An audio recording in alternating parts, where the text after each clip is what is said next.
All right, so you want to get into the head of Plotinus, huh? And coming at it from like a philosopher's perspective. Yeah. Okay, yeah, great. Let's do it. We're going deep on this one, folks, a deep dive into Neoplatonism. You ready? Yeah, what's really interesting about Plotinus, especially for those with a philosophy background, is that he's not just like repeating Plato. He's got this whole complex metaphysical system going on. Sure, he's pulling from Plato, but also Aristotle, the Stoics, and even some of those more, less mainstream schools of thought like the Like Neo-Pythagoreans. he's taking all these different philosophical ideas and weaving them into some huge tapestry. I like that. So, okay, Plotinus, he lived and taught in Rome during the 3rd century CE, and we're focusing on his main work, the Enneads. That's a collection of 6 sets of 9 treatises, hence the name, Enneads. So, what's our plan of attack today? Where do we even begin with something like this? Well, I think we can approach Plotinus's key ideas as like a philosophical climb. We'll Yeah. start with the base camp, his view on the sensible world, the world we experience through our senses. Then we'll ascend through his metaphysical hierarchy, the soul, the intellect, and ultimately reach the summit, the peak of his system, the one or the good. All right, sounds like a plan. But before we even get to that, something's always kind of bugged me about Plotinus. He never actually names his sources directly in the Enneads. It's like he's trying to make us decode a philosophical puzzle.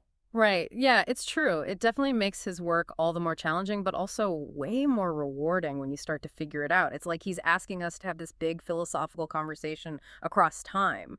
But we do know from careful analysis that he's going head to head with some big philosophical debates, mainly with Plato and Aristotle, but also with Stoics and Gnostics. So let's jump into Plotinus's take on this sensible world then.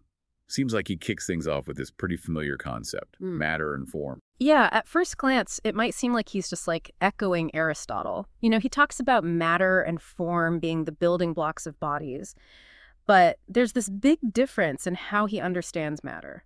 Matter for Plotinus is totally formless, completely passive. It's kind of like a blank canvas. Or even better, think of it like a mirror. A mirror. Exactly. Matter doesn't actually become the shapes of the forms themselves, but it's more like a surface where those forms get reflected. The mirror itself doesn't change at all, but it reflects those images that are projected onto it. Okay, yeah, that's a really neat way to think about it. So the forms are like projections onto this blank slate of matter. Exactly. And these forms, unlike Aristotle's static eidos, are dynamic.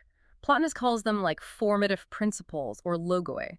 Think of them as sets of characteristics that define a body's identity.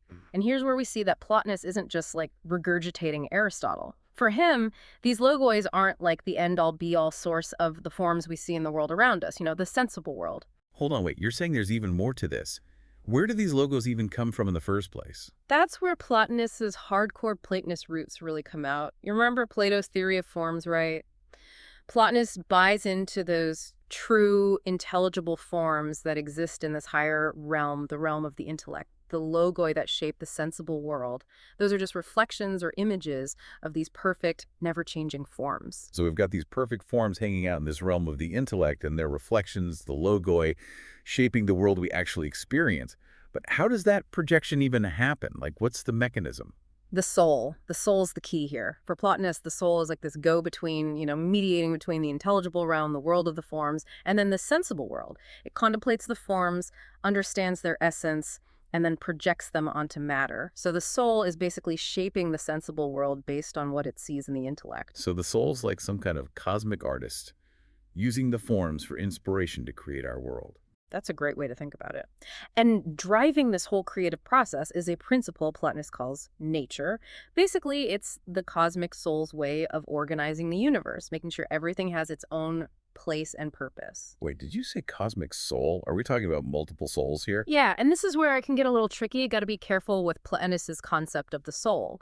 He distinguishes between individual souls, the ones animating our bodies and all, and then this big cosmic soul, the one governing the entire universe. And this isn't just some random collection of souls, no. Plotinus talks about a single hypostasis of soul. Okay, hold up now. Hypostasis. That's a word that packs a punch in philosophy. What exactly does he mean by that, just for our listener? Absolutely. Right. So Plotinus uses hypostasis to describe a distinct level of being. We see this term in other places in philosophy and theology too, like in Trinitarian theology, where it's used to describe the 3 persons of the Godhead. For Plotinus, the fact that all souls belong to a single hypostasis means they're fundamentally interconnected, like at their root. So it's like we're all part of this one huge soul family. In a way, yeah, it's kind of a cool thought. But super important to remember that each individual soul still keeps its own unique identity. And Plotinus really wrestled with this question. How can souls be individuals if they aren't defined by their connection to a body? That's a pretty huge question. What's Plotinus's answer? He argues that each soul has its own unique perspective on that intelligible realm, the realm of forms. So your soul is individuated by the specific way you comprehend and understand the eternal forms, kind of like each soul has its own unique lens to view the intellect in all its forms through. So it's not just about being part of this bigger soul, but how you as an individual soul engage with these higher realities. Exactly. That individual engagement is key to how Plotinus sees our place in the big picture of everything. But before we jump ahead to that, let's stick with the individual soul for just another minute. If the soul isn't material, how does it interact with the material body in the first place? Right. Does it like descend into the body, get all tangled up in the physical world? Plotinus is super clear on this one. The soul does not descend into the body at all. It stays above, totally untouched by matter. What we experience as embodied life is actually the soul projecting a kind of image of itself onto the body. So it's like the soul's casting a shadow, and that shadow is what animates the body, what gives it life and the ability to experience the world. That's actually a really good way to visualize it. Now, here's where things get really interesting. So even though the soul itself stays pure, its image, the one projected onto the body, that gets all tangled up in the experiences of the physical world. So that's where all the stuff like pleasure and pain, all those messy human emotions come from. They aren't actually happening to the soul directly, but to that image, that shadow it's casting. Exactly. The soul, you see, in its desire to take care of the body, can get a little too invested in the body's well-being. And because of that, it starts experiencing the ups and downs of physical existence as if they were happening to the soul itself. It's almost like the soul starts to think it is its shadow, mistaking all those temporary sensations and emotions for its real self. This whole idea of the soul mistaking the shadow for its true self, that's really deep. So for Plotinus, true freedom for the soul comes from breaking free of that identification with the body and all its desires. Exactly. The goal is for the soul to kind of redirect its attention, shift its focus back to the intellect and those eternal forms. That's where the soul finds true happiness, eudaimonia, in that ascent, back to the source, back to the realm of pure intelligibility. Okay, I get it. So that's the goal, this ascent back to the source. But how exactly do we, as embodied souls, how do we even start making that climb? How do we shift our attention away from the material world and toward that realm of pure intellect? Plotinus gives us a kind of map or path, a hierarchy of virtues that guide this ascent. He starts with what he calls the political virtues, and those help us manage our bodily desires and passions. These are the virtues we usually associate with living a good life in society, things like courage, temperance, and justice. Right, those are like the foundation. But they're just the first step on this journey, right? Right. What comes after that? Above those political virtues, you've got the cathartic virtues. These virtues are all about purification, cleansing the soul from its attachment to the material world and all the stuff that comes with it. Think of them like practices that help us detach from the things that keep us tied to the physical realm. So practices like meditation, contemplation, maybe even some forms of asceticism? Exactly. Practices that help us look inward, to focus on the soul itself and its capacity for those higher levels of thought. And as we purify the soul, as we detach from the material, we become ready for the final set of virtues, the theoretical virtues. These are the virtues that actually get us ready to engage with the intellect and the eternal forms. Exactly. The theoretical virtues, things like wisdom, understanding, knowledge, they equip us for contemplation, for a direct intellectual understanding of those highest truths. And it's through this contemplation, through this intellectual union with the intellect, that the soul experiences true knowledge, a deep sense of unity, and ultimately even a taste of that blissful union with the One. The One, the source of all being. The peak of Plotinus's metaphysical mountain. I think we're ready to start that final ascent now, to tackle the most challenging and maybe the most rewarding part of Plotinus's philosophy. But as you said before, this is where things get really mind-bending. Yeah, it does get intense. Even Plotinus himself admits that the One is ultimately beyond what we can fully grasp. It's so utterly simple, so transcendent, that it basically defies any attempt to capture it with words or thoughts. I'm getting this feeling of a paradox here. if the one is beyond our thoughts and language, how can we even talk about it? How did Plotinus even approach this seemingly impossible task? He relied on a method of negation, so he described the one by talking about what it is not. It's a strategy that's used in other mystical traditions too, approaching ultimate reality by a process of elimination. So like chipping away at all the limitations of our language and concepts to try and get a glimpse, even if it's imperfect, of what lies beyond. Right.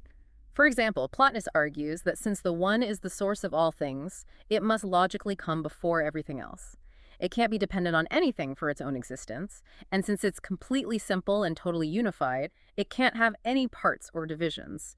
So that means no word, no attribute, no concept that we can come up with can really be applied to it accurately. So we're stuck with this frustrating but really interesting situation where we're trying to understand the source of everything, like the very ground of being, and all we can really say is what it is not. Frustrating, definitely. But it also points to something really profound. This frustration, our inability to grasp the one using our usual ways of thinking, it actually shows us that we're dealing with something that truly transcends our limited human understanding. It's like hitting the limits of thought itself. Okay, so we can't really think about the one, but can we at least experience it? Does Plotinus offer some way, some method for actually encountering this ultimate source? He does. And this is where Plotinus's philosophy goes beyond pure metaphysics and into the world of mystical experience. He talks about a kind of mystical union, a direct, experiential contact with the one that goes beyond both language and thought. It's this state of ecstatic bliss, a total merging with the source of all being, a moment where all those divisions between subject and object just dissolve, and the soul experiences its ultimate unity with the one. So it's not about some abstract conceptual understanding, but a direct, unmediated experience, something kind of like a spiritual awakening, a deep encounter with the divine. Yeah, that's a good way to put it. Although, like always with Plotinus, we have to be careful with our language. Remember, the one is beyond all categories, even the category of being itself. So while we might use words like divine or spiritual to try and grasp this experience, Plotinus would probably tell us not to limit the one to any concept like that. I see what you mean. Even our attempts to label this experience already fall short of what they're trying to describe. So for Plotinus, all this discussion about matter and form, the soul, the intellect, it's all ultimately pointing toward this mystical union with the one. Exactly. Think of it like this huge philosophical and spiritual journey, a journey back to the source. Every step we take, every concept we wrestle with, every insight we gain, all of it brings us closer to understanding and eventually experiencing this deep, mysterious source of all reality. It's a really amazing vision, this whole cosmos flowing out of a single transcendent source. But if the one is the source of everything, how can it also be completely separate from, beyond all that it creates? How does Plotinus reconcile this apparent paradox? That's a question that goes right to the core of Plotinus' system. And it's a question that'll lead us to the very heart of his concept of emanation, a concept that tries to bridge that gap between the one's absolute transcendence and its role as the creative source of everything that exists. But I think we've covered a lot of ground already. Maybe let's take a second to absorb all of this, and then we can dive into Plotinus's answer to this central philosophical challenge. All right, yeah, I think I've had a minute to sort of let all this sink in. We've gone from the material world up through the soul and intellect, and now we're here at this ultimate mystery. The source of everything, but somehow still beyond it all. It's a lot to take in. So how does Plotinus even resolve this? How can the one be both the origin of all things and yet transcend its creation? Right, so this is where Plotinus's idea of emanation really comes in, and it's a concept that's really going to push us to think in some pretty counterintuitive ways. Okay, so imagine a spring overflowing with fresh, pure water. That water just flows outwards naturally, effortlessly, without ever actually diminishing the spring itself. So the spring stays full and doesn't change, even though it's the source of this outward flow. Exactly. That's how Plotinus pictures the one giving rise to the intellect and then ultimately to the entire cosmos. It's this process of overflowing abundance, this spontaneous outpouring of pure creative energy. Okay, so we're not talking about creation in the traditional sense, like with a conscious creator who makes a deliberate choice. It's more like an inherent expression, a natural overflow of the one's own perfection. Yes. And this brings us back to that principle of plenitude that we mentioned before. Remember, Plotinus, drawing from those Neoplatonic ideas, believes that every real possibility has to be actualized. So the one's creative power, its very nature, can't help but manifest itself in all the different forms of being. So it's not that the one decides to create, but that its existence just necessitates this overflowing, this emanation of everything that is. Exactly. And this is where Plotinus brings in his idea of the two activities. So the one's primary activity is just being itself, pure and simple, like a state of total unity and perfection. But that perfection naturally leads to a secondary activity, that overflowing emanative energy that creates everything It's else. like a really bright light shining outward, and it illuminates everything around it. The light itself doesn't change at all, but its radiance makes it possible to see, to experience the world. I like that, a beautiful analogy. And this secondary activity is what gives rise to the intellect. Then the intellect, through its own secondary activity, produces the soul, and so on down the chain of being, each level kind of emanating from the one above it. So we have this cascade, this continuous emanation, with each level flowing from the one before it. But at the same time, each level also has its own distinct character and level of reality. Hmm. And all throughout this whole process, the one stays completely undiminished, totally unchanged by this creative act. Yes. That's the beauty of Plotinus's system. It manages to bring together these seemingly paradoxical ideas of absolute unity and the multiplicity of being. Everything ultimately comes from the one, but the one is also present within every level of being, kind of drawing everything back toward itself. And that's where the idea of love comes in, right? This yearning to return to the source, to reunite with the one that's woven into the very fabric of existence. Exactly. Plotinus sees love as that driving force behind the soul's ascent back to the good. It's what motivates us to turn away from those distractions of the sensible world and seek that union with the intellect. And even the intellect itself, in its contemplation of the one, is driven by this deep love, this desire for total unity. So it's not just a dry metaphysical system, huh? There's this really deep, almost poetic aspect to Plotinus's thought. Like this idea of the whole cosmos as this expression of love, this grand symphony of being that yearns to go back to its source. And that's what makes Plotinus so compelling, especially for people coming from a philosophy background. He gives us a system that's both logically rigorous and deeply inspiring. It's a system that speaks to both our intellect and also our yearning for something beyond the limits of the material world. We've covered a lot of ground today in this deep dive, and I'll admit I'm still grappling with some of these concepts, especially the one. Yeah. Such a mind-bending idea. And that's completely understandable. Even Plotinus himself emphasized that the one goes beyond our ability to fully comprehend it. But the struggle, that's part of the journey too. It's by wrestling with these seemingly paradoxical ideas that we start to expand our understanding of what's even possible, of what could lie beyond those limits of our normal ways of thinking. And maybe that's the main takeaway from exploring Plotinus, this invitation to embark on this philosophical and spiritual journey, to use our reason and our intuition to try and understand these profound questions, and to develop those virtues that will bring us closer to experiencing that ultimate source, the one, the good, the source of everything. Exactly. And as you continue thinking about Plotinus's ideas, here's something to consider. If the one really is beyond being, beyond any category or concept, what does that tell us about our understanding of existence itself? What does it mean for our place in this whole grand scheme of emanation? It's something to think about. Well, I think we've reached the end of our deep dive for today, but it feels in a way like just the beginning of a much bigger exploration. To our listener, I encourage you to take these questions and really make them your own. Delve deeper into the Enneads, explore that huge world of Neoplatonism, and see where your own philosophical journey takes you.